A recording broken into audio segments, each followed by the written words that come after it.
Ini kan ide dari beberapa mahasiswa bimbingan ya, karena kita sudah 50 tahun lebih jadi dosen, lalu mereka itu pengen ngangsu pengalaman, terus kita menuturkan. Sebenarnya kita sudah buat buku, nanti ada bukunya bagaimana apa yang kita lakukan, mulai dari mulai dari sekolah dasar, SMP sampai SMA sampai perguruan tinggi. Kita nanti kalau bukunya kita berikan nanti. Apa Pak catatan-catatan jenengan selama 50 tahun dalam pengabdian dunia pendidikan ini Pak? Ini kunci yang menurut saya paling enggak, perbedaan mahasiswa zaman saya mulai masuk tahun 69 dengan saya itu adalah kemauan.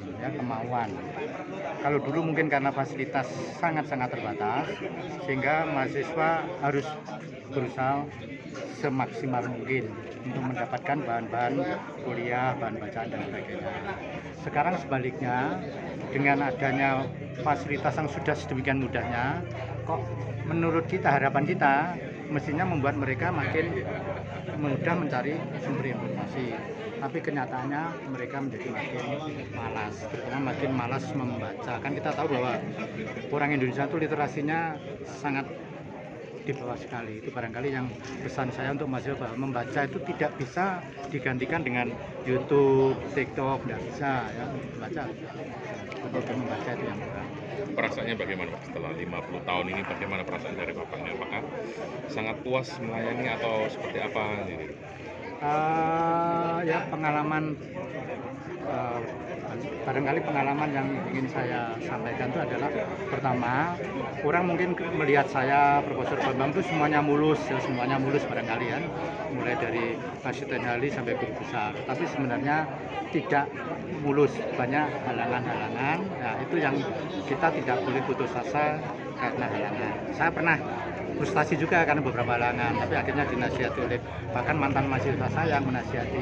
Nah, itu yang pertama. Jadi hidup tidak mulus ya. Banyak halangan-halangan, makanya kita tidak boleh menyerah kepada halangan. Kemudian yang kedua, kalau kita mendengarkan pengajian itu selalu Ustadz kan memberi tausiah bahwa kalau kita berdoa ya, kalau tidak dikabulkan itu berarti Tuhan memberi yang lebih baik kan gitu. Tapi itu kan hanya teori-teori gitu ya, tapi kalau kita semua mengalami sendiri. Jadi bahwa kalau saya ingin sesuatu, rasanya semuanya sudah saya penuhi, tapi kok nggak berhasil, nah, ternyata Tuhan memberi yang lebih baik. Nanti di buku itu ada, saya ceritakan ada. Pak, kalau terkait dengan Unitri, jenengan kan termasuk yang menggawangi, membidani Pak. Prosesnya gimana Pak, jenengan sampai saat ini Pak? Di Unitri itu gabungan 3 ide. Ya. Ide pertama dari Profesor Sri Kumalanese. Itu tahun 80-an ya, banyak PTS perguruan tinggi swasta ya. Nah, penghasilan dosen sangat sedikit sekali kurang, sehingga dosen negeri itu hampir tidak pernah di Malang. Jadi Senin di Banyuwangi, Selasa di Jember, Rabu di Surabaya, terus gitu. Nah, akhirnya Profesor Sri punya ide, daripada kita dimanfaatkan orang lain, kenapa kita nggak membuat sendiri, sehingga kita tidak usah ngelulur ke Jawa Timur. Itu idenya Profesor Sri Kumalanese. Waktu itu ya saya masih tidak seberapa menyambut ya. Kemudian saya ketemu Profesor Bambang, Bu Retno ya, punya ide juga. Pada waktu tahun 80 itu membuat perguruan tinggi itu gampang sekali. Mimpi sekarang, besok membuat surat izin, 1 minggu sudah keluar izin, kan gitu kan. Nggak punya gedung, nggak punya dosen, nggak semua. Waktu itu Profesor Bambang jadi dekan Fakultas Pertanian. Maka dia bilang, ya kalau membuat perguruan tinggi, ya syarat minimal itu harus dipenuhi. Jadi kita harus punya dosen, punya gedung walaupun nyewa, punya lab, punya perpustakaan. Nah, kemudian saya, karena saya berasal dari orang tua saya itu orang petani, jauh tidak mampu ya, saya mempunyai keinginan untuk mendirikan universitas yang semua orang bisa masuk asal mempunyai keinginan ya.